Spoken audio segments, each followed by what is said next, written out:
Yo, what's going on, guys? So today we're gonna be going over how to edit like Chronic. These guys are the big shot in the scene right now. If you don't know who Chronic is, definitely recommend looking them up and seeing what they're doing. Awesome stuff, guys. Big shout out to you guys. I am a fan. Now, a lot of people want to know how to edit like them and just play like them in general because they're all great editors, all great builders. So in this video specifically, I'm going to be breaking down all of their edit moves, like literally the science behind it, and making sure that you guys can actually do it yourselves.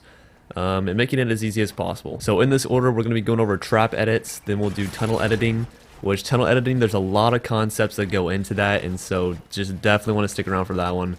And that's probably the one that's going to be the most involved and what's going to be the most useful to you in improving your game. After this, we're going to go over elevation editing, and then lastly, we're going to go over the reverse pyramid edit. So with that said, guys, if that sounds interesting, let's hop right into it. So the first edit strategy here is the trap edit. You'll see these guys do this a bunch, and it's super flashy, which just makes it awesome. But basically what you're going to do is you'll see yourself in the situation where you're ramping on somebody, and you have slightly the upper hand, and so what you're going to do is place a flat over their head. Go ahead and edit through that flat, jump through, place these 3 walls, go ahead and place the traps, jump out, reset the edit, and they're dead. If you do this super fast, they literally have no time to react, and that's the whole premise behind it. Now, it's not a really hard move to master, honestly. It's just that getting that closing edit is probably the hardest part. But besides that, it's not that big of a deal. And let me just go ahead and talk about this right now. If you are not playing Claw or have paddles, then playing like a Chronic level player, so to speak, is not really going to be possible. Yes, you can still do really good... What the heck? Okay. Oh, nice. 300 ping. Cool. But, yeah, you can still do, cool edits and stuff with a normal controller or a normal grip. But personally, if you don't have either one of those, I'm pretty sure you can't edit at full speed like these big Chronic guys. So keep that in mind when you're going to do these edits, is that I'm using paddles. Like, I have a paddle to edit, and then I have another paddle to jump. So that allows me to do 90s a lot better than somebody that's not using paddles or that's not using Claw. Alright, now we're going to move into the hardest edit on this list, arguably, but it is. It's the hardest edit. So what you're going to want to do on this one is break it down step by step. There's a lot of different like small aspects of this that if you watch them, you won't really catch it. But I've gone in and I've done slow-mo, and just me trying to master this myself, I've had to adopt all their little hidden tricks in order to basically get this down 100%. So what you're going to want to do is, the first thing I want to mention is that whenever you go to edit the walls, do not go down in this motion right here. The reason is, let's say I'm right here and I try to edit that wall. What I'm going to do is, if I even land that, I have to go here, and then I immediately have to waste all this time looking back up. And that time, it might not seem significant, but it is, especially when you're trying to do this full force at full speed. So yeah, the first tip to accomplishing this successfully is to do this motion. You're going to want to go counterclockwise, not clockwise. Go counterclockwise, because after you confirm that edit, then what that's going to do is line you up immediately where you need to be, which is right here, to do the next 2, and actually 3 edits. So the next tip is this edit. A lot of people actually can't do this, and they wonder why. Like, they'll go here and then they'll stop. They don't allow themselves enough time to basically hit this edit. So the way that you want to do this is, one, you have the first edit, right, which is kind of in the middle of that square. And then as you're editing that, you're looking down at the same time that you're walking forward. You don't just, this is what a lot of people do, is they'll hit this edit and they won't move like they're vertical at all. They'll just keep walking forward and assume that they can hit it. And in theory it works, but it's not 100%. So if you look down, it allows yourself more time to hit that second edit, and it also lines you up for the next edit, which is right here. If you're looking just up and you hit those 2 edits, then you waste all this time looking all the way down, and by that time you're probably right here. By the time that you confirm the edit, you fall through, and now your timing is just, you have less time to hit this wall, and like I said, your timing is just all messed up. It's all over the place, and it's bad. So what you're going to want to do, like I said, is hit that middle edit. As you're going forward, look down to hit the next edit, and this is already going to set you up in a good position to hit this edit, which is right here. And if you hit that edit as well, like the far square, sorry, that's not a circle. If you hit the far square, then it's not a big deal. I'm not aiming for it though, like I'm just trying to get this one square. So after you hit the one square, you go down, right? And when you go down, you have two options here. The one that I personally like to do is I like to just go for the counterclockwise simple edit like that. But what you'll see is that some of the chronic people, what they'll do is they'll catch the wall early, like on their way down. And I think probably for this one, you're going to have both of these squares edited. But what you'll do is you'll grab the wall on the way down, and what you'll see, I didn't move my reticle at all. On my way down, I hit the middle square, and it dragged me down to the bottom square, and then I just do my same motion that I did before to basically get the 4 square edit versus the 3 square edit.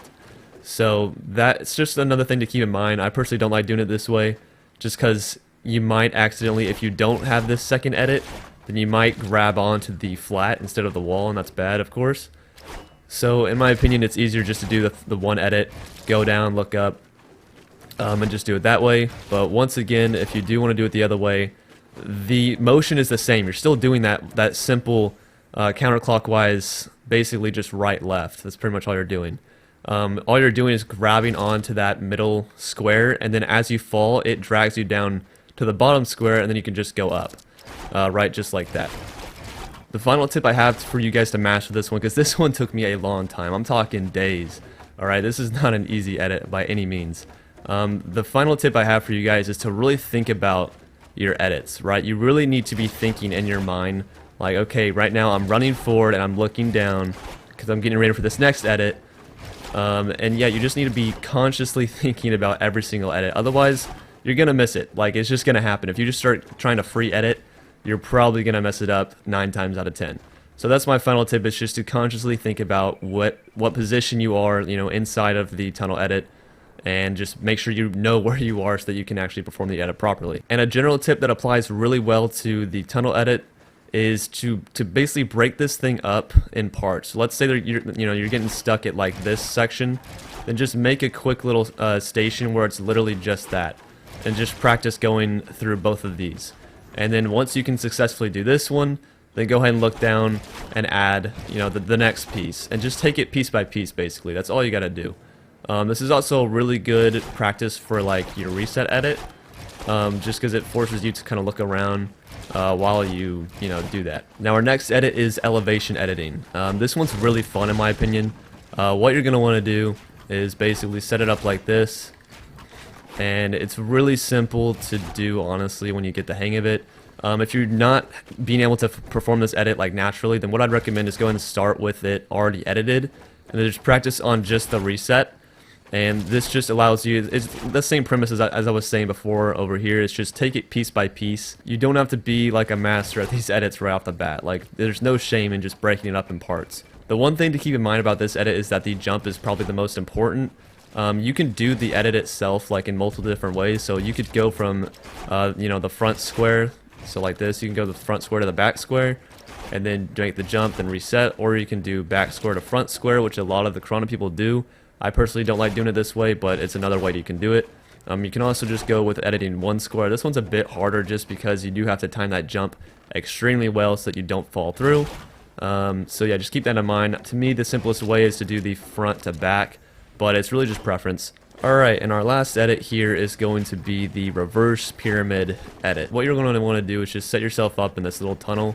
You're going to place the pyramid and then edit the top 2 squares. You'll edit it, and then at the same time as you jump, you'll reset, and then hit these 2 squares in the back, and you'll reset that, and you'll go forward. There's not really like a secret to it. It's a really good test of your control on your reticle as well as your pace. And yeah, that's what really all of these edits do. That's why the Chrono people, you'll see them do these so much, is that it's literally like the best way to practice your editing and keep it at top notch. Because the moment you stop, you're gonna be losing skill. That's the way Fortnite works. One final way that I like to practice, and whenever I first get on, like, this is pretty much my routine that I do, just very brief, but the last thing I like to do is end on just doing some 90s. So just crank out some 90s here, and then after you have a good amount done, then just edit your way down, just because why not? It's a really good way to practice editing in actual combat, because the other scenarios are probably not going to happen as much in actual combat. But this one, just editing down, is a super good way to practice applying these edit skills to actual building combat. So with that said, guys, if you did enjoy, please do drop a like. It really does help me out. And yeah, let me know down below if you can do all these edits, and if you can, great. If you can't, then let me know why. Let me know a reason and see if I can help out. Just give me a reason. So yeah, with that said, guys, thanks for watching. I have a Twitter, by the way, at @triple_YT, if you do want to follow me there. So with that said, guys, thanks for watching. I'll see you all next time. Peace.